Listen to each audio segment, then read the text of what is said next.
Glória a Deus, né, irmãos? Tem fogo aí? A lamparina está acesa. O Senhor da igreja está nesse lugar acendendo as nossas vidas. Foi forte, né? Sacudiu a gente aqui com a presença de Deus. E que bom, irmãos, que você veio, que bom que você está aqui nesse lugar buscando a presença de Deus. Nós almejamos intensamente o avivamento do Senhor. Nós estamos aqui nesse culto, nessa igreja, e estamos aqui clamando aquilo que o profeta Abacuque clamou: aviva, ó Senhor, a tua obra.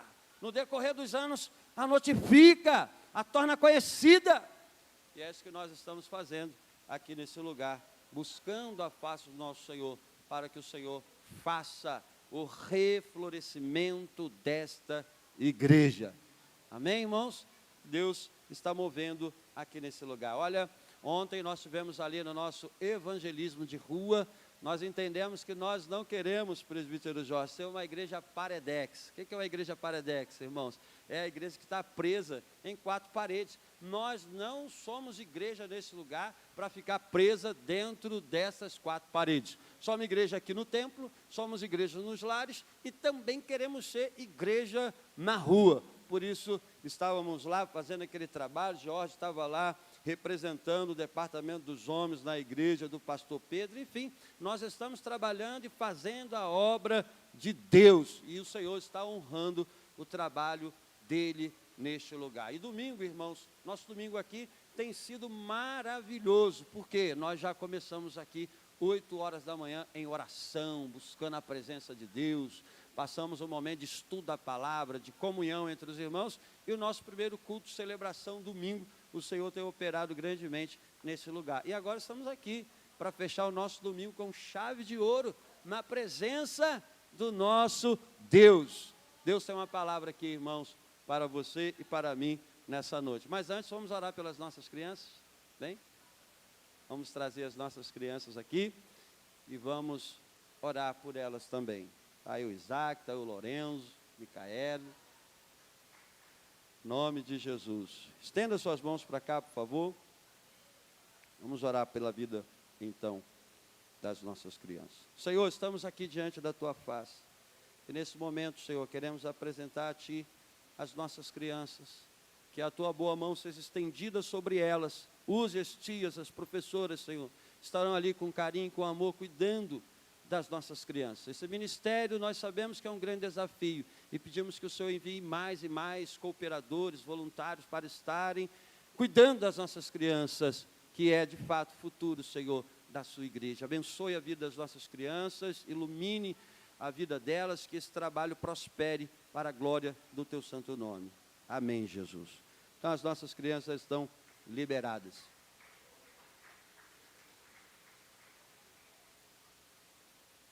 Irmãos, nós estamos aqui nessa noite para falar de um assunto que faz parte constante da nossa vida. Hoje o Senhor nos chama a combater até o fim. Quem quer combater até o fim?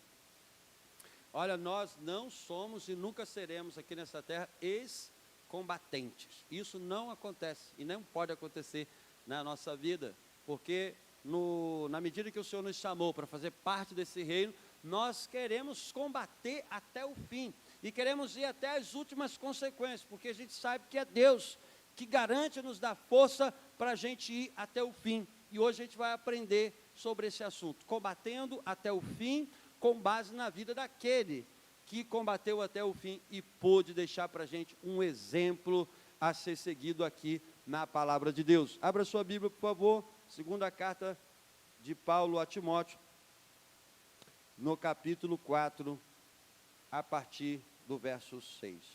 A gente vai ler apenas alguns versículos, o versículo 6, 7 e 8. É o apóstolo Paulo nas suas últimas palavras, e o que ele deixou para nós aqui, inspirado pelo Espírito, acerca dessas últimas palavras. Posso ler aqui, então? Diz assim: eu já estou sendo derramado como oferta de libação, ou como oferta líquida, ou como oferta de bebida.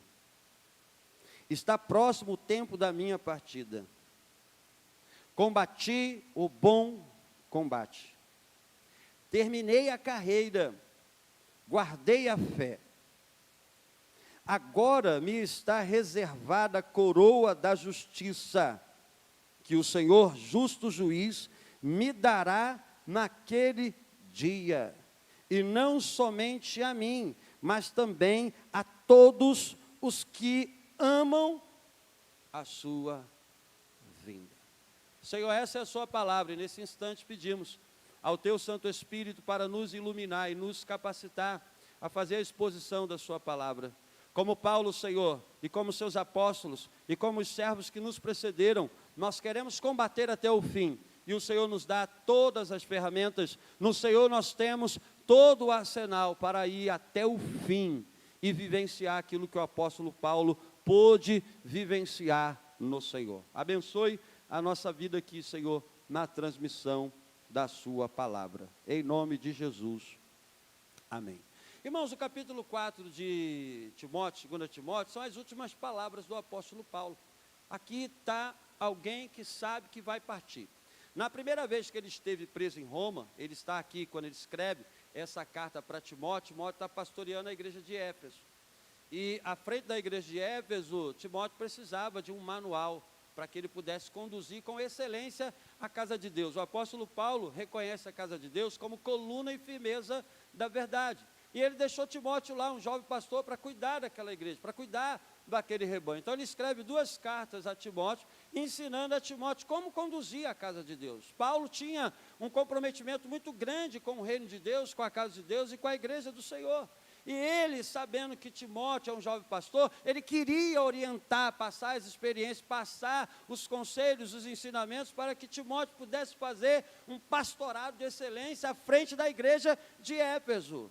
E aqui, irmãos, nessa segunda carta, o apóstolo Paulo sabe que está partindo, sabe que vai morrer. Ele, quando escreve da primeira prisão, na primeira vez que ele ficou preso em Roma, ele escreveu lá aquelas 4 cartas que nós já sabemos, a carta aos Filipenses, aos Colossenses, aos Efésios, a Filemão. E lá na carta, por exemplo, a Filemão, quando ele escreve da primeira prisão em Roma, ele tem esperança de ser solto, ele tem esperança de sair. Ele fala assim, olha, o morrer é Cristo, né? E o ficar aqui, ou seja, o morrer é lucro, ficar aqui é mais lucro ainda para o reino do Senhor. E aí, naquilo que ele fala lá nessa carta, ele ora, ele pede oração à igreja e tem a esperança de ser colocado em liberdade. Ele sabe que através da oração da igreja, ele vai ser colocado em liberdade. Então lá, na carta aos Filipenses, é alguém que tem esperança de sair da prisão. E de fato ele saiu da prisão. Ele foi preso, estava aguardando o julgamento diante de Nero. Na sua primeira prisão, então, ele consegue a liberdade, ele faz alguns trabalhos, mas depois ele é chamado de volta a Roma,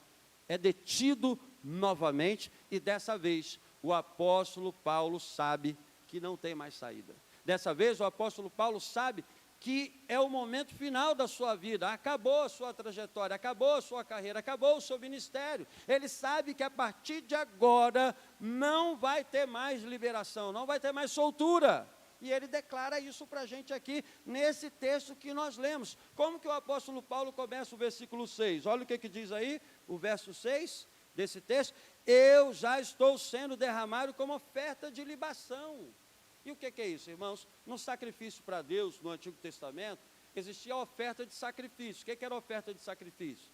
Era a oferta que envolvia o abate dos animais. Só que essa oferta de sacrifício era também acompanhada com cereais e algum tipo de bebidas. Era azeite, era vinho, era óleo. Isso acompanhava a oferta do sacrifício. O apóstolo Paulo, então, olhando para a sua vida, recebendo da parte de Deus a revelação do seu futuro, ele sabe que chegou o momento de ser oferecido como essa oferta de libação. Ele vai ser juntado ao sacrifício. E qual é o contexto aqui? Quem é o sacrifício da sua vida? Quem é que deu a sua vida em sacrifício por ele? Quem é que deu a sua vida de sacrifício por nós? A gente sabe que foi Jesus Cristo, aquele que enfrentou a morte, aquele que enfrentou o sofrimento, aquele que derramou o seu sangue. Ele, Jesus Cristo, é a oferta de sacrifício que se derramou por nós naquela cruz para nos libertar e nos transformar. E Paulo, como é que ele se vê agora? Ele se vê como essa oferta de libação. ele se vê como essa oferta de bebida, que vai ser juntada a esse sacrifício. O apóstolo Paulo diz assim: eu já estou sendo oferecido como oferta de libação. O Senhor fez o sacrifício por mim. O Senhor se entregou como sacrifício por mim. Agora chegou a minha vez de se entregar a Ele como oferta de sacrifício, como oferta de libação e ser juntado a Ele. Então aqui a gente descobre exatamente a previsão que ele está recebendo da parte de Deus. Chegou o momento do meu sacrifício, chegou o momento de ser juntado ao meu Senhor, chegou o momento final da minha vida. E gente, é impressionante, porque esse homem está lidando com o quê? Com a certeza da morte. Ele está lidando com algo que de fato vai acontecer. E como é que ele lida com isso? Quando a gente vê essas últimas palavras do apóstolo Paulo, o que ele diz aqui? Esse capítulo 4 de 2 Timóteo traz para a gente 3 coisas. Primeiro, nas suas últimas palavras, o que ele faz? Ele está preocupado com a igreja, ele está preocupado com Timóteo. E aí ele exorta Timóteo a ser um expoente fiel das Escrituras à frente da igreja de Éfeso. Poxa, ele poderia falar da sua morte, poderia, em primeiro lugar, ficar ali, né? Puxa vida, por que, Senhor? O Senhor deixou justamente agora eu partir. Senhor, me dá mais vida aí, Senhor. Abre a porta aí, me solta, me dá liberdade. Não, agora que ele sabe que chegou o seu momento final, ele não está olhando em direção à sua morte, ele está olhando em direção à vida de Timóteo, ele está dando um aconselhamento, uma exortação, porque sabe que Timóteo tem toda uma vida pela frente, sabe que Timóteo vai lá conduzir a igreja, vai ficar conduzindo a igreja. E como que ele precisava conduzir a igreja? Como expositor fiel da palavra. Por isso que na primeira parte do capítulo, o apóstolo Paulo diz assim: pregue para Timóteo. Timóteo, eu te conjuro, diante de Deus e de Jesus Cristo, que há de julgar os vivos e os mortos na sua vinda, que pregues a palavra. Timóteo está recebendo uma exortação muito séria. Por quê? Paulo sabe que a pregação fiel das Escrituras é uma necessidade que decide o futuro eterno de muitas pessoas. Paulo fala que o Senhor virá para julgar vivos e mortos. E o que faz a pessoa ser transformada e sair da condenação? O que faz a pessoa ter um encontro com Jesus e sair da condenação e vir para a salvação? O que faz ela sair de um destino eterno de perdição para um destino eterno de salvação na vinda do Senhor? A pregação fiel da palavra de Deus. Timóteo, pelo amor de Deus, pregue esta palavra, pregue essa palavra, porque a pregação da palavra vai decidir o futuro eterno das pessoas. Irmãos, pregação não é brincadeira. E Paulo sabia muito bem disso. A pregação distorcida, a pregação do falso evangelho, a pregação mentirosa destina as pessoas para o inferno e para a perdição. Mas Timóteo, pregue a palavra, porque você vai exortar com toda longanimidade e doutrina, e através dessa pregação, muitos serão transformados, muitos serão regenerados, serão levantados, tirados da perdição e levadas para o destino eterno da salvação. Timóteo, eu vou morrer, mas você que vai ficar aí, pregue a palavra. Isso é muito importante, irmãos. Não é pregar um tema da palavra. Pregar um tema da palavra é diferente. Por isso que essa igreja aqui está comprometida com uma pregação expositiva. O que é a pregação expositiva? A pregação expositiva é a pregação onde o pregador some, é a pregação onde o pregador não tem glória, onde o pregador não tem destaque. O que tem destaque? A palavra de Deus, o texto revelacional que garante o futuro eterno de salvação para nós. Por isso que nós temos esse comprometimento de fazer o quê? Pregar o texto bíblico, ler, explicar e aplicar, porque é isso que tira da condenação, é isso que tira das trevas, é isso que tira da perdição e traz para a transformação em Deus. Irmãos, Bendita é uma igreja que está comprometida com a pregação expositiva. Bendita é a igreja que transmite dia a dia essa palavra viva com base nesse texto verdadeiro da palavra de Deus. E nós queremos fazer isso que Paulo está recomendando a Timóteo. O que Paulo está recomendando a Timóteo, está recomendando a mim, a você e a todos nós. Nós fomos chamados para transmitir essa palavra com toda fidelidade. Em segundo lugar, irmãos, ele vai fazer um resumo da sua vida, que é o texto que a gente falou, e é aqui que a gente vai trabalhar mais detidamente. E a terceira parte é o pedido de uma visita. Paulo pede a Timóteo uma visita. Timóteo, me visite urgentemente, porque todo mundo me abandonou, só o Senhor me assistiu. E Timóteo, quando você vier, traga a capa que eu deixei lá em Troade, traga os livros e traga os pergaminhos. Para que é a capa? A gente sabe que é para se aquecer. Aonde que ele está preso, irmãos? Ele está preso em uma das piores prisões de Roma, a prisão Mamertina. Grava esse nome aí, Mamertina. Era uma prisão tão terrível que quando os presos chegavam ali, muitos deles morriam antes de receber a execução. Muitos morriam antes de comparecer diante do carrasco. O que acontecia? O sujeito morria de tuberculose, morria com várias doenças antes de chegar diante do carrasco. E para onde que Paulo foi passar? Para onde Paulo foi parar? Paulo foi parar nesta prisão. Um gigante espiritual. Alguém que escreveu quase a metade do Novo Testamento, alguém que implantou a igreja, alguém que impactou o mundo, alguém que incendiou a terra com a pregação do Evangelho, agora está preso numa prisão, numa masmorra, onde muitos morrem antes mesmo de chegar diante do verdugo. Mas qual é a preocupação de Paulo, irmãos? Depois de mostrar a preocupação com a igreja, que precisa ser conduzida através da pregação fiel, Paulo olha para a sua situação, traga a capa. O pessoal me abandonou aqui, mas olha, eu quero a capa para me aquecer neste frio terrível que é essa prisão, escura, frienta, e onde muitas pessoas morriam de doença. Mas traga também os livros. O que esse homem quer? Ele quer livro, ele quer mergulhar onde? Na palavra. Ele está prestes a morrer, mas a preocupação dele é com a palavra. Que coisa linda, irmãos. Alguém dedicado totalmente à palavra. Ele nasceu alimentado nas Escrituras.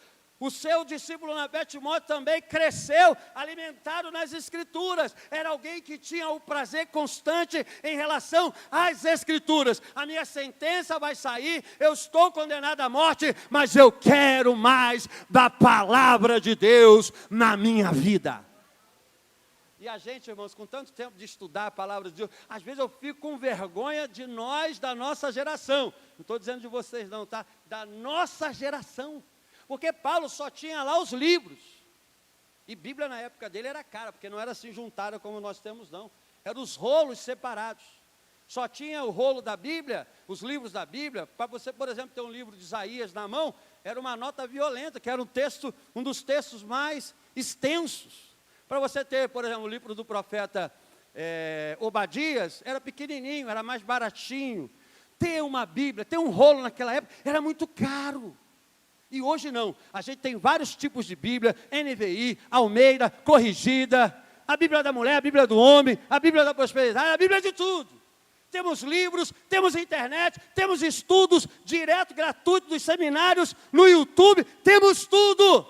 Mas só que falta na nossa geração o apego que Paulo tinha. Enquanto ele não tinha nada, mas tinha um desejo intenso pela palavra, a nossa geração tem tudo. Mas o gosto pela palavra parece que fica em último lugar na nossa geração. Alguém que sabe que tem poucos dias pela frente, alguém que sabe que daqui a pouco o verdugo vai chamar: Paulo, chegou a sua vez. Mas ele não está preocupado com a voz daquele verdugo que vai aparecer ali na porta da prisão. Ele está preocupado com o livro. Eu quero o livro, eu quero a palavra, eu quero comer mais dessa palavra. E traz também os pergaminhos, que era o material de escrita. O cara quer ler, quer estudar, quer escrever, ele vai morrer feliz, irmãos. Quem quer morrer feliz aqui? Pô, fala assim para o senhor, tomara que demore bastante isso daí. Tomara que você viva 200 anos. Mas quando você morrer daqui a 200 anos, que você morra feliz. E como que a gente morre feliz, irmãos? A gente morre feliz com a palavra de Deus. É essa palavra que transforma a nossa vida e nos dá a verdadeira felicidade. Agora, a conjuntura do que nós vimos aqui, ele faz um resumo. Ele faz um resumo da sua vida. Na sua morte, ele sabe que vai morrer. E aí, nesse verso que nós lemos, nesse texto que a gente leu, bem curtinho, ele faz um resumo da sua vida. Sabe que vai morrer, então ele olha para a sua vida e faz um resumo. E esse resumo é de alguém que viveu uma vida plenamente triunfante no Senhor. Por quê, irmãos? Esse resumo do apóstolo Paulo é fundamentado em 4 pilares. É o resumo da vida dele. Ele olha, faz uma retrospectiva, eu vou morrer. O Senhor já me revelou que já era. Já vou ser oferecido como oferta de libação. E aí ele faz uma retrospectiva. Não é aquele programa de fim do ano que tinha na Rede Globo não, tá? É a retrospectiva de Paulo, da sua vida, o resumo. E a primeira coisa, o que ele vê lá? Combati o bom combate. Ele viveu uma vida baseada onde? No combate. Ele viveu uma vida onde? Fundamentado no bom combate. Isso aqui é muito extraordinário. Porque antes de estar no bom combate, irmãos, aonde que o apóstolo Paulo estava? No mau combate. Ele só entrou no bom combate no dia que ele teve o encontro com Cristo na estrada de Damasco e a sua conversão se concretizou na cidade de Damasco. Antes disso, aonde que o apóstolo Paulo estava? No mau combate. Por quê? Ele estava combatendo contra Deus. Paulo, duro é para ti lutar contra os aguilhões. Ele se levantou e, sem perceber, estava combatendo contra Deus. Porque na cabeça do apóstolo Paulo, por não ter ainda a percepção do Evangelho, por não ter o discernimento do Evangelho, ele acreditava que o Evangelho era uma heresia da lei, era um desvio da lei e uma distorção da lei.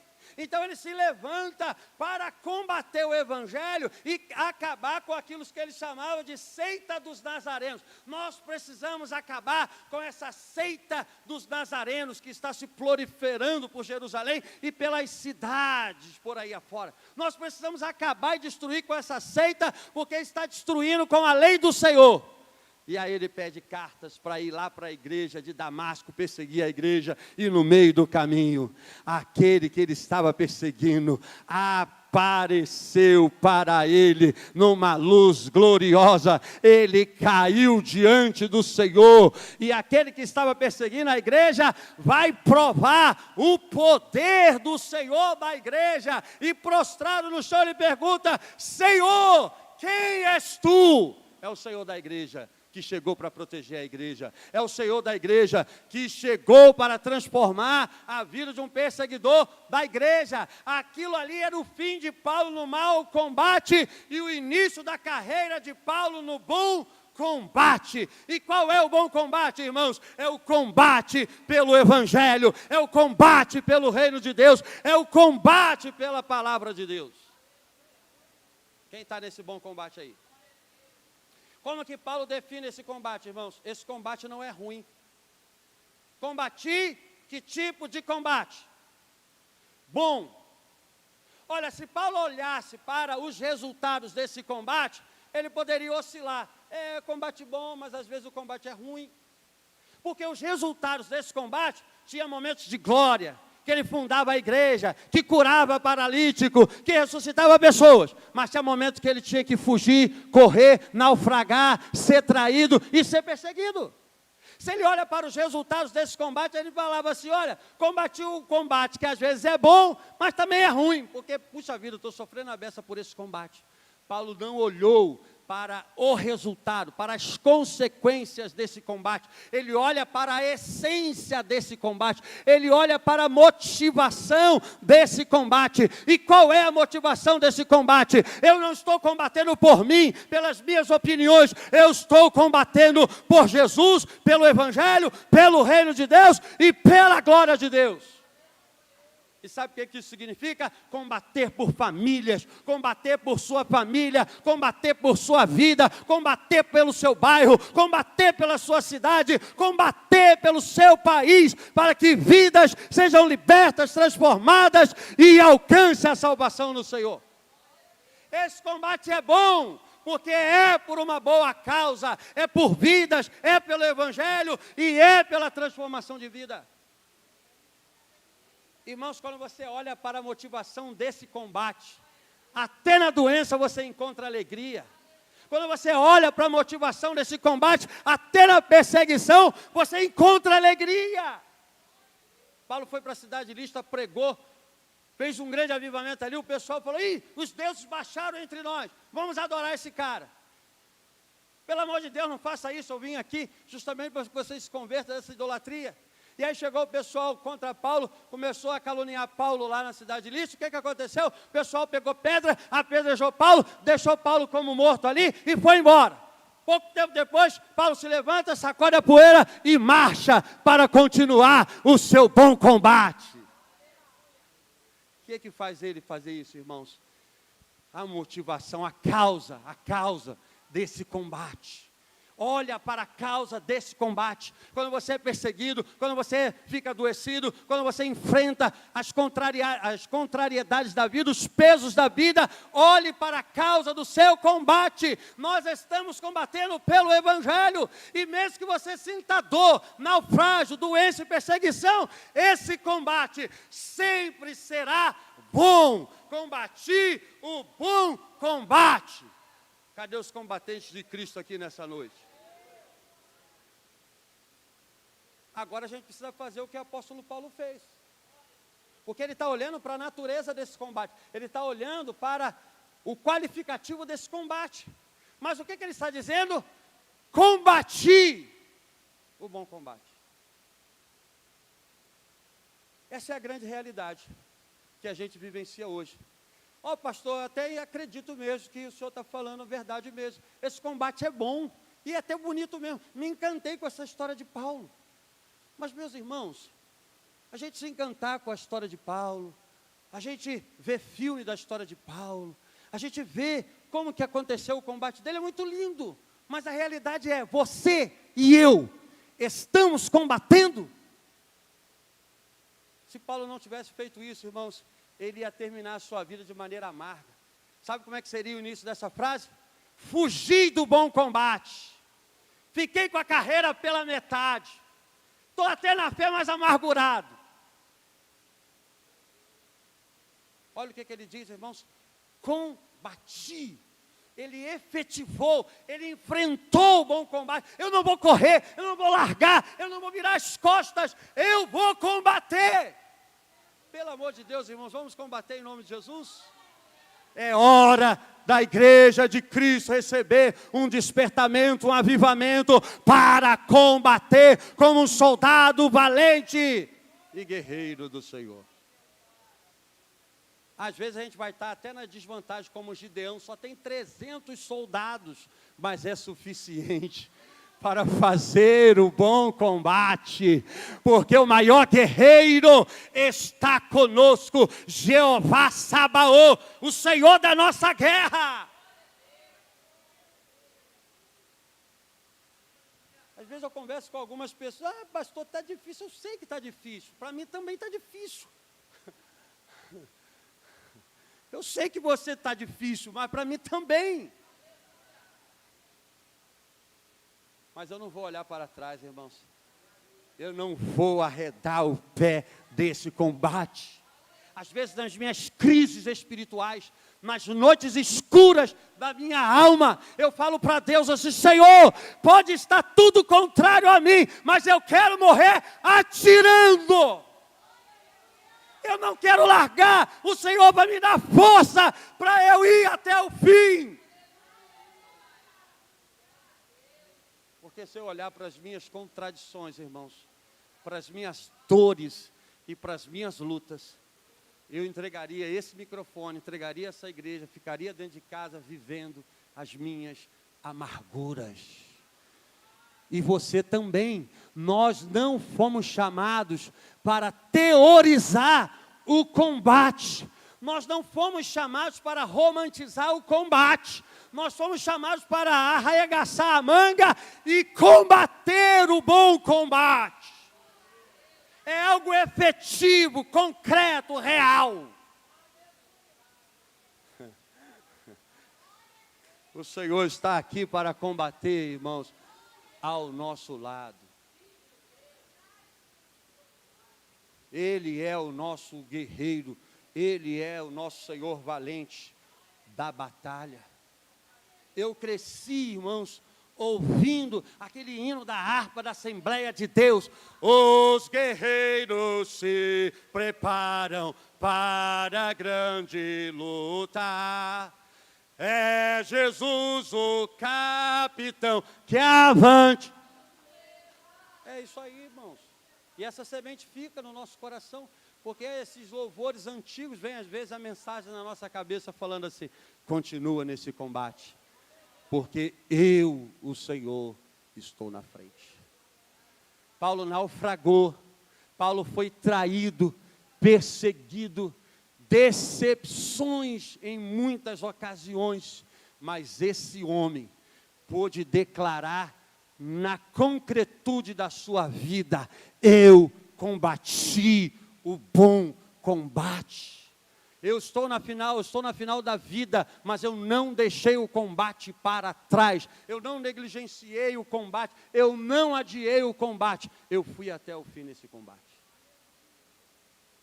E quem vai até o fim no combate faz o quê, irmãos? Completa a carreira. A pior coisa do mundo é a sensação, irmãos, de estar com a vida pela metade, inconclusa. Nada conclui, nada fecha, nenhum ciclo se conclui. Isso é terrível para a nossa alma. E Paulo pôde dizer: completei a carreira. A carreira que o Senhor me deu está completa, Timóteo. Não ficou faltando nada, nem um pedacinho ficou faltando. Eu completei. E só pode dizer isso quem combate o bom combate. Por isso nós, irmãos, somos chamados a continuar neste combate do Evangelho. Nós estamos vivendo, irmãos, filosoficamente falando, teologicamente falando, a meia-noite da nossa civilização. A nossa civilização ocidental está vivendo o seu período da meia-noite. Valores distorcidos, relativismo tomando conta, ideias loucas e absurdas tomando conta da nossa civilização. Tem um pensador chamado Chesterton, que ele disse assim: haverá um tempo que nós teremos a necessidade de dizer que a grama é verde. Por quê? As pessoas verão a grama verde e não acreditarão que a grama é verde. Vão acreditar mais nas ideologias do que a própria realidade. E o que nós estamos vivendo nesse tempo é isso. As ideologias falsificaram a realidade e fabricaram uma realidade paralela. E tem muita gente entrando por esse caminho, por essa direção. E a igreja está no meio desse caos como uma combatente do Senhor, para erguer o estandarte do Evangelho, erguer o estandarte de Cristo, erguer o estandarte da cruz e dizer: Jesus é o caminho, a verdade e a vida. Amém? Irmãos, o Senhor está operando aqui nessa noite. Um bocadinho mais especial, né? O Senhor sempre opera de maneira especial. Mas na sexta-feira eu estava falando com Deus, na cozinha da minha casa ali, orando, sozinho ali, refletindo, e o Espírito Santo veio ao meu coração e ministrou: prega sobre o bom combate. E eis aqui a gente obedecendo a voz do Senhor para alimentar a nossa vida. Combati o bom combate, completei a carreira e guardei a fé. Permaneci na fé. A espada que passará no meu pescoço não vai tirar a minha fé. Essa espada vai tirar a minha cabeça do meu pescoço, mas ela não vai tirar a minha fé. Essa espada vai tirar a minha vida temporal, mas ela não vai tirar a minha fé. Ele permaneceu até o fim, nessa fé que um dia o Senhor, de uma vez por todas, deu aos seus santos, como diz lá na carta de Judas. Não olhe para trás, irmãos. Aquele que está no Evangelho e colocou a mão no arado e olha para trás, não é apto para o reino de Deus. Ele sabe que foi abandonado por muita gente. Timóteo, vem depressa me visitar. Traga Marcos contigo também. Esse camarada que lá atrás, esse jovem que eu achei que era problemático, mas traga ele também, que ele é útil para o meu ministério. Eu fiquei sozinha. Demos me abandonou e amou o presente século. Fulano foi para um lado, Bertrano foi para o outro. E eu fiquei aqui sozinho. Mas o Senhor me assistiu. Isso daqui, irmãos, para a gente é muita reflexão. Ah, pastor, eu desisti porque muitos me abandonaram. Fiquei sozinho na luta. Está vendo aqui um homem que implantou igrejas no mundo? Um homem que impactou o mundo com a glória de Deus? Como é que ele termina aqui? Fiquei sozinho, só o Senhor me assistiu. Até essa desculpa o senhor tirou de mim, pastor, agora não dá. Você não tem desculpa, eu não tenho desculpa. Ah, Senhor, tu sabes que está muito difícil, que eu estou sozinho. Lê, meu filho, 2 Timóteo capítulo Paulo. Lê 2 Timóteo capítulo 4, porque o teu irmão Paulo também passou por isso. Mas eu nunca o abandonei. Por isso esse homem pôde terminar a sua vida focado na verdadeira esperança. Qual é o seu foco aqui nessa noite? Qual é o nosso foco aqui nessa noite? Combati o bom combate, completei a carreira, permaneci na fé. Tá bom, Paulo, e agora? Vamos falar de futuro? Como é que está seu futuro? Daqui a pouco a espada vai vir no meu pescoço e vai arrancar minha cabeça. Mas não é esse futuro temporal que eu estou olhando. Eu estou focado no meu futuro eterno. E aonde que Paulo estava focado, irmãos? Na esperança da coroa da justiça. Se Paulo trabalhasse pelas coroas dos reis, se Paulo trabalhasse pela coroa das glórias humanas, ele terminaria agora frustrado. Mas é um gigante na fé, que olha para o seu futuro, sabe que a espada vai cair no seu pescoço, mas além desse futuro temporal, ele olha, eu estou esperando a coroa da justiça, que o justo juiz preparou para mim. Eu posso até ficar sozinho, posso até perder tudo, mas eu sei que o justo juiz não me deixará sem a minha coroa da justiça. Ele preparou para mim a coroa da justiça e para todos que amam a sua vinda. Maranata, ó Senhor Jesus. Qual é a sua esperança? Qual é a minha esperança, irmãos? Você foi chamado para esperar a coroa da justiça. Por quê, pastor? Porque ele mesmo já tinha dito lá na carta aos Efésios, há uma só esperança. E qual é essa esperança? Dos céus se abrirem e o Senhor da glória, como nós cantamos aqui, rasgar os céus e vir buscar a sua igreja. Quem está nessa esperança, irmão, jamais será confundido. Quem permanece nessa esperança jamais voltará atrás. Você já viu falar da perseverança dos santos? É aquilo que o Senhor dá para os seus servos. Ele nos deu todas as armas, todos os recursos, para nós perseverarmos até o fim, na esperança genuína do Evangelho. Senhor, Tu virás, e quando o Senhor vier, eu sei que eu serei coroado. Ninguém me coroou nessa terra, mas o Senhor vai me coroar com a coroa que eu esperei todos os dias da minha vida. E de fato, irmãos, a espada passou no pescoço de Paulo, o sangue jorrou, a sua cabeça caiu. Lá em Roma, do século I, morria esse gigante da fé, sozinho em relação aos homens, pedindo urgentemente uma visita do seu filho na fé. Meu filho na fé, visita-me rapidamente. É alguém que está lidando com o abandono, com firmeza, mas ele quer o aconchego do seu filho na fé. Timóteo, vem. Eu preciso de você aqui na cadeia. Irmãos, isso é evangelho. O resto é discurso vazio. Foi para esse evangelho que o Senhor nos chamou. Um evangelho que vai até o fim nesse combate. E sabe o que está em jogo nesse combate?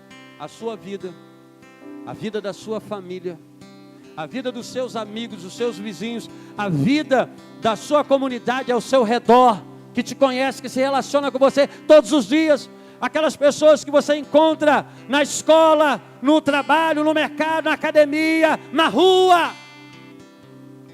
São eles que estão envolvidos nesse combate. Essa cidade está envolvida nesse combate. Esse país está envolvido nesse combate. E o que a gente vai fazer nessa noite, irmão? Para encerrar aqui, desculpe, está ultrapassando um pouquinho. Para encerrar aqui, eu quero contar uma historinha pequenininha. Quando Deus levantou Martinho Lutero para fazer a obra da reforma, e esse gigante se levantou para combater em prol da restauração do evangelho, ele tinha um amigo chamado Micônio. Micônio chegou assim para Lutero: ô Lutero, poxa, que legal, hein? Está combatendo muito. Estou aqui falando a nossa linguagem para você entender. Poxa, legal esse combate, mas olha só, eu vou ficar aqui orando por você e você vai lá combater, tá bom? Vou ficar aqui. Ó, estou contigo, tá? Mas eu estou aqui, ó, no apoio moral. Vai lá, Lutero, viva Lutero, combate Lutero, guerreia Lutero, vai para o campo, Lutero, prega as 95 teses, Lutero, manifesta a sua ousadia, Lutero. Eu estou aqui, ó, no apoio moral. Aí Micônio teve um sonho. E nesse sonho, Micônio viu uma pastagem gigantesca, com várias ovelhas, um rebanho gigantesco, e um homem trabalhando sozinho, tentando dar conta daquelas ovelhas. Aí quando ele olhou para o outro lado, ele viu uma vasta plantação, ele viu uma vasta lavoura, e nessa lavoura ele viu um ceifeiro, lutando em meio a toda aquela lavoura, para fazer a colheita. Micônio acordou daquele sonho desesperado, porque entendeu que não era para ficar lá no quarto, lá na Torre de Marfim, não era para ficar escondido nos bastidores, era para pular no campo de batalha e ao lado de Lutero fazer o combate da restauração do evangelho. Deus vai te dar um sonho nessa noite. Deus vai me dar um sonho nessa noite, para te lançar no combate com mais força, com mais veemência. Vamos a um louvor e depois uma oração em nome de Jesus. Eu tenho um Deus que não vai deixar essa luta me matar. O desespero me tomar, e por mais pressão que seja a situação, o controle ainda está.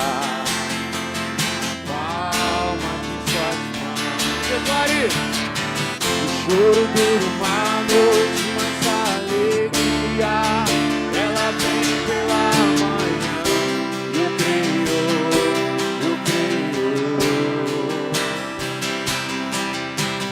O choro dura uma noite, mas a alegria ela vem pela manhã. Eu creio.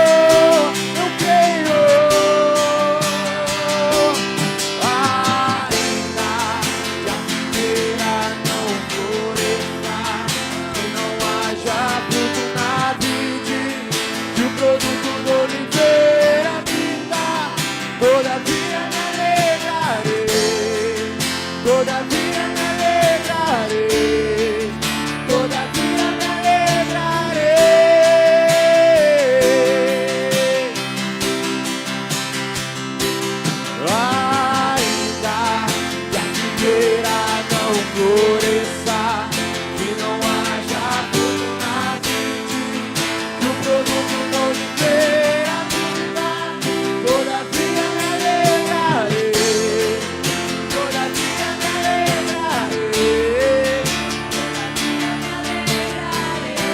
Se alegre nessa noite, porque o Senhor está aqui. o choro dura uma noite, mas a alegria, ela vem pela manhã. Eu creio, eu creio. Oh, a alegria de Deus na sua vida. O choro dura uma noite, mas a alegria, ela vem pela manhã. Eu creio, eu creio. Creia nessa noite. Ainda que a figueira não floresça, que não haja fruto na vide, O produto da oliveira me dá, todavia me alegrarei, todavia me alegrarei, todavia me alegrarei.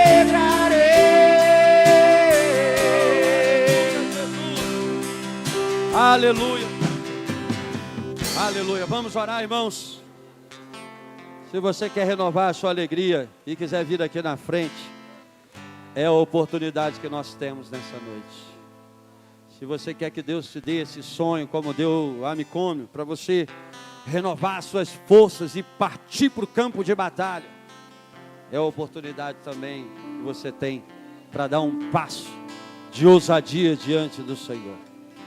Se você quer calibrar a sua esperança no verdadeiro foco do Evangelho, é o momento que você tem para dar um passo à frente. Olha, pastor, eu entendo que esse é o Evangelho, mas ainda tenho sentido dificuldade de me entregar. Peça a Ele, Senhor, venha quebrar as barreiras que estão no meu coração, porque eu quero me lançar plenamente na esperança do Senhor. O Senhor nos chamou para viver essa verdadeira esperança, que não confunde e não falha.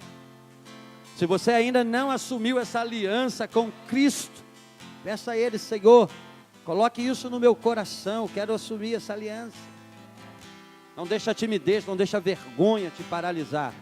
Dê um passo para o Senhor e se apresente a Ele para o bom combate. Paulo estava do lado errado do combate, porque até então não tinha recebido o esclarecimento do Senhor. Mas o Senhor apareceu para ele, esclareceu a ele, se revelou a ele. E a partir desse Deus que se revelou a ele, ele saltou do mau combate e abraçou o bom combate e foi até o fim, combatendo nesse bom combate. E quero que você ore nessa noite comigo. Ou então, se você quer renovar a sua fé também, renovar a sua caminhada com Deus, é um momento que a gente tem também diante do Senhor. Olha, pastor, eu prefiro ficar aqui na minha. E se você preferiu ficar aí onde você está, coloque a mão no seu coração. Vamos orar e pedir a Ele, Senhor, eu quero viver isso na minha vida. Eu quero combater até o fim. Quero abraçar esse combate do seu Evangelho. Eu quero vivenciar aquilo que o Senhor tem para fazer na minha vida. Eu quero concluir a minha trajetória, eu quero concluir a minha existência com a missão cumprida na minha vida. Coloque a mão no seu coração e vamos orar ao Senhor nessa noite. Senhor, estamos aqui diante da Tua face, estamos aqui na Tua presença e pedimos que o Senhor venha renovar esse irmão e essa irmã. Venha, Senhor, despertar os corações que estão aqui nessa noite. Aquele que está aqui e ainda não assumiu esse combate ao seu lado, que o seu Espírito Santo possa convencê-lo. Porque ninguém pode fazer isso, somente o Teu Espírito pode nos convencer. Renove também a sua igreja nesse combate, renove o seu povo, Senhor, para ir até o fim no combate. Senhor, nós sabemos que a luta é grande, que a batalha é grande, que nós às vezes nos desanimamos, nos chateamos, mas nos dê força, Senhor, para a gente continuar no nosso combate, para a gente continuar na nossa jornada. Que o Teu Santo Espírito renove cada discípulo aqui nessa noite, Que cada discípulo saia daqui fortalecido para continuar a sua vida, continuar a sua jornada, amanhã no seu trabalho, na semana, Senhor, e com a tua alegria, com a tua motivação, sabendo que foi chamado para um combate que envolve a salvação e transformação de vidas. Abençoe a sua igreja nessa noite, em nome de Jesus, amém, Senhor.